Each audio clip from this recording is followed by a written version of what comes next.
c'est Mélie et Mélo. Alors aujourd'hui, on se retrouve pour le book haul des 2 mois précédents. Je vais commencer par les livres qui sont arrivés juste après qu'on vous ait tourné le book haul d'avril-mai.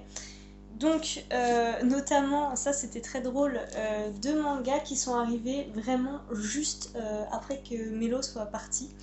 Donc, je vais plutôt vous les mettre dans ce sens-là. Il s'agit du tome 1 et du tome 2 de l'escadrille des nuages. C'est un manga dont on m'avait offert le 3e tome, voilà, que j'avais beaucoup aimé et je m'étais dit ce serait bien quand même de découvrir le début de l'histoire. C'est une saga qui ne contient que 4 tomes. Moi c'est un format qui me va bien pour les mangas, même si du coup le monde est pas très exploré. Ensuite c'était donc le mois de nos anniversaires et on m'a offert donc Le pays des rêves oubliés, dont j'ai déjà fait la chronique et dont on a déjà parlé en vidéo, donc tous les liens seront dans la barre d'infos. Et enfin on en a aussi déjà parlé, et oui c'est une sortie du mois de juin, et pourtant je l'ai acquis au mois de mai, il me semble le 27, au joie, le tome 3 de La Face Miroir de Christelle Dabos. Encore une fois, on a fait une vidéo et on vous mettra tous les liens dans la barre d'infos. Mon premier achat du mois de juin, c'était Miss Peregrine, le tome 3.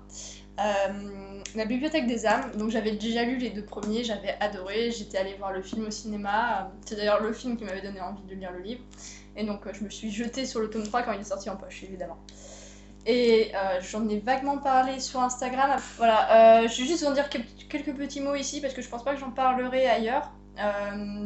Donc le tome 3, j'ai trouvé vachement moins bien que les autres, mais je pense que j'étais peut-être influencée par le film quand j'ai lu les 2 premiers tomes, et donc du coup j'étais émerveillée et j'ai trouvé ça génial, alors que le tome 3, j'ai trouvé beaucoup trop enfantin. Donc après, c'est de la littérature jeunesse, c'est peut-être juste, ça veut peut-être juste dire que je ne suis plus faite pour la littérature jeunesse et qu'il faut que je passe à autre chose. Mais je trouvais les actions trop faciles. Ils étaient face à plein de problèmes et les solutions leur venaient trop facilement. Après, c'est toujours un superbe univers, des super personnages, mais voilà, peut-être un peu trop enfantin. Ensuite, j'ai craqué pour 5 gros livres, mais il faut savoir que je les ai achetés d'occasion, donc j'ai pas payé le prix fort. Donc Créance de sang, c'est le livre qui a inspiré le film. Où Clint Eastwood a joué, donc un superbe film que j'avais vu, et ça fait un moment qu'il était dans ma wishlist. Et La fille du train. Bon, je sais pas trop si j'avais réellement envie de le lire ou pas, mais vu qu'il était pas cher, je me suis dit pourquoi pas, ça vaut le coup, peut-être qu'il sera pas mal. Voilà. Pour ma part, c'est une lecture que j'avais pas trop aimée. Comme tous les mois, j'ai fait ma commande chez Gilbert Joseph, et donc il faut savoir que je venais de terminer Aeternia et que j'avais très envie de continuer avec du Gabriel Katz. Donc c'est lors de cette commande que j'ai pris La maîtresse de guerre et le premier tome du Puits des mémoires. On vient de sortir une vidéo, les articles sont en ligne, en tout cas pour La maîtresse de guerre.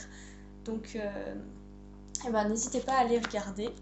Ensuite, dans la même commande, j'ai pris Ce qui nous lie de Samantha Bailey, parce que j'ai entendu beaucoup de bien de cet auteur, que j'avais envie de la découvrir, que le titre est vraiment top et que l'idée est super sympa. Donc en fait c'est une fille qui voit des liens, enfin les liens entre les gens, donc les liens qui symbolisent leurs relations en fait, donc j'ai trouvé l'idée géniale. Je l'ai lu, j'ai pas trop accroché et la chronique est en ligne. Ensuite, j'ai également commandé Sisters Red. C'est une réécriture du conte du Petit Chaperon Rouge dont Margot Liseuse avait parlé sur sa chaîne, vraiment au tout début de sa chaîne il me semble. Il me faisait bien envie, j'avais l'occasion, donc je l'ai pris. Et enfin j'ai pris un roman qui a été un coup de cœur pour beaucoup de gens, qui n'a pas été un coup de cœur pour moi. J'ai bien apprécié, mais sans plus. Il s'agit de Eleanor and Park de Rainbow Rowell. Je continue avec les 3 autres tomes que j'ai achetés d'occasion. Alors, c'est 3 tomes qui font partie de la même trilogie. Voilà. Muchacha de Pancol. Donc, j'ai déjà lu Les yeux jaunes des crocodiles. La valse lente des tortues. Et les écureuils de Central Park sont tristes le lundi. Et donc je me suis dit, bon bah il faut que je continue avec cette trilogie, si c'est dans le même esprit, je vais adorer. Et donc voilà. J'ai déjà lu les 2 premiers tomes et j'aurai lu le 3e quand la vidéo sera postée. J'ai un peu craqué, non j'ai beaucoup craqué au mois de juin, ça veut dire qu'au lieu de faire une seule commande, j'en ai fait une deuxième. Donc, alors pourquoi j'ai fait cette deuxième commande? Parce que ça faisait un moment que j'avais mis Everything dans ma wishlist, que j'attendais qu'il tombe d'occasion, et chaque fois qu'il tombait d'occasion, il disparaissait aussitôt. Et cette fois-ci, il était vraiment pas cher et je me suis dit, faut sauter dessus.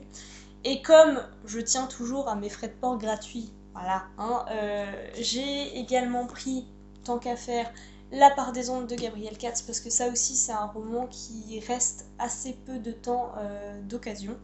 Et j'ai pris aussi Red Queen, donc de Victoria Aveyard, j'espère que je le dis bien.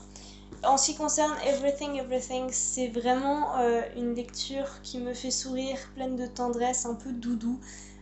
C'est pas une grosse crise de larmes comme je m'y attendais, c'est vraiment sympa. Donc j'irai pas voir le film par contre parce que j'ai passé tellement un bon moment lecture que j'ai pas envie de me gâcher quoi que ce soit avec les acteurs déjà dont la tête me revient pas, et ensuite je sens que c'est impossible de retranscrire un format comme celui-ci parce qu'il y a plein de petits dessins. Il y a plein de petits dessins, de schémas que l'héroïne fait, des conversations de chat, enfin vraiment plein de trucs qui sont, je pense, intranscriptibles à l'écran. Pour continuer, j'ai acheté 2 pockets. Je vous expliquerai plus tard pourquoi je les ai achetés, parce qu'il y a vraiment une raison particulière. Donc Rêver de Franck Tilliez. Donc Franck Tilliez, c'est un auteur que je connais déjà, j'en ai lu pas mal de ses livres, mais je les ai pas tous lus malheureusement, j'ai pas encore eu le temps de les acheter tous, de tous les lire, etc. Et donc je pense que ce sera un thriller qui va beaucoup me plaire. Et ta deuxième vie commence quand tu comprends que tu n'en as qu'une. Donc ce livre, je l'aurais pas acheté si j'avais pas eu une raison particulière, parce que il fait même pas 300 pages, donc c'est un peu petit. Après, je regrette pas de l'avoir acheté parce que je l'ai déjà lu et franchement c'est vraiment génial. C'est une petite bulle de bonheur, enfin voilà. Mais j'en parlerai dans une vidéo, je pense, et je ferai un article dessus. Et grâce à l'achat de ces 2 pockets, j'en ai eu un autre gratuit. Voilà, donc c'est Balafré de Michel Robert. Alors je ne connais pas du tout. J'ai pris celui-là parce que le choix était assez restreint, donc j'ai pris celui qui était le plus gros, qui me paraissait le plus intéressant, voilà. Et donc j'espère que ça va être pas mal, ça a l'air d'être de la fantasy, je pense. C'est de la fantasy, voilà. Comme le mois de juin était vraiment un gros craquage, je ne me suis pas arrêtée à la deuxième commande, j'en ai fait une troisième, oui. Mais cette fois j'avais une très bonne raison de la faire parce que, encore une fois, je suis tombée sur un roman d'occasion qui ne tombe pas souvent d'occasion et qui ne le reste pas longtemps. Et il s'agit de Six of Crows de Leigh Bardugo. Il est vraiment très bien. Ensuite, pour compléter ma commande et avoir les frais de port gratuits, j'ai pris Elia la passeuse d'âme. Et enfin, une autre bonne lecture, et cette fois-ci, je savais que c'était une dystopie. Et il s'agit de The Book of Evie, donc un lumen, qui est vraiment super sympa. Et là, pour le coup, j'attends vraiment avec hâte le tome 2 parce que c'est aussi une duologie comme Six of Crows. Je suis ensuite passée chez un bouquiniste. Alors, j'y vais très rarement parce que j'ai pas l'occasion. Puis là, je sais pas, je suis passée devant. Je me suis dit, allons-y. Il y a un seul livre qui a attiré mon regard. Voilà. Et il s'agit de Au-delà des ombres de Brent Wicks. Dans le dernier book haul, je vous ai présenté le 2e tome que j'avais eu aux Imaginales.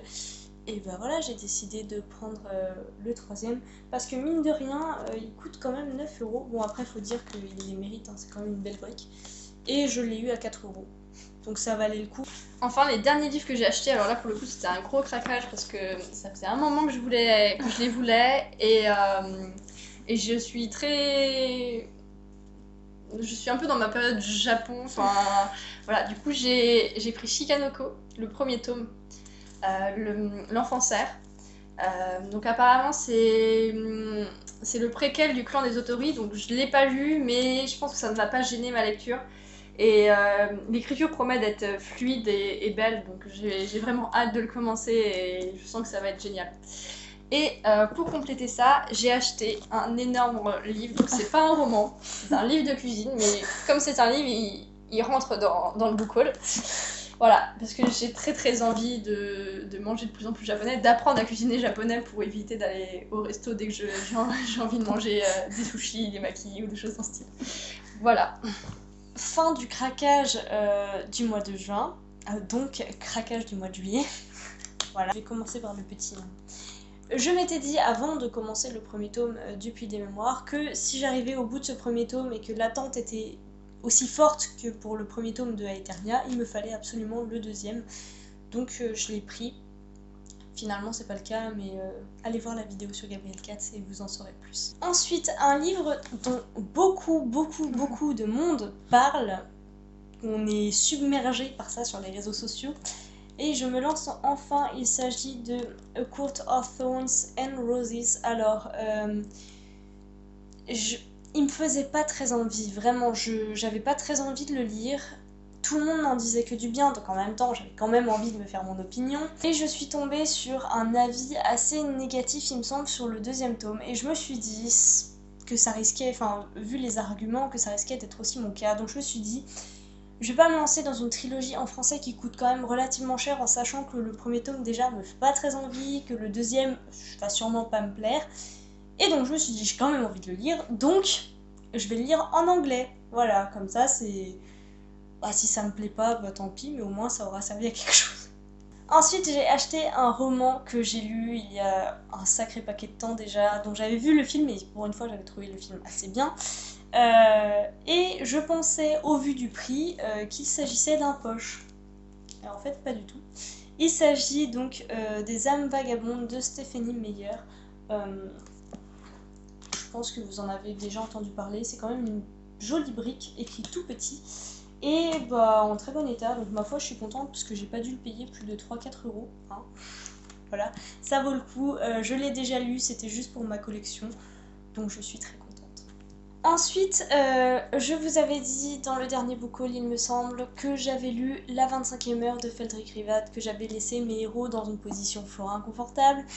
J'attendais le deuxième tome, alors chez Gilbert Joseph, j'arrivais pas à le trouver d'occasion, donc j'ai profité de cette commande qui est une commande Momox en fait, pour le prendre. Il est vraiment en super état. Je l'ai commencé, comme pour le premier, c'est un peu dur de rentrer dedans parce que le vocabulaire est particulier, assez ancien, assez recherché, donc il faut vraiment se mettre à fond dedans, mais ça me plaît déjà et voilà, je suis assez contente. Et enfin, le dernier roman, donc pour clôturer ce book haul et ce gros craquage, il s'agit de Une braise sous la cendre de Sabataïr, encore un roman dont on a énormément entendu parler, hein, on a vu quasiment que ça, en partie grâce à la sortie du deuxième tome. Donc là c'était l'occasion de le découvrir pour pas très cher parce que pareil il me faisait pas hyper envie. Je l'ai lu, c'était une bonne lecture et je pense que je lirai le deuxième tome. Voilà, donc c'est la fin de notre book haul. Bon, Mélie a acheté beaucoup de livres. Après, moi aussi, mais j'ai vraiment pas l'habitude d'acheter autant. D'habitude, j'achète 3-4 livres dès que j'en finis un, dès que je finis ma pile à lire pour que je puisse recommencer à lire et pas avoir 3 jours sans livre.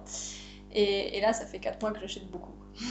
Donc tous les livres qu'on a déjà lus et dont on a fait la chronique et dont on a parlé en vidéo seront dans la description sous forme de lien, bien sûr. On espère que ça vous a plu et on se retrouve à mercredi pour la prochaine vidéo.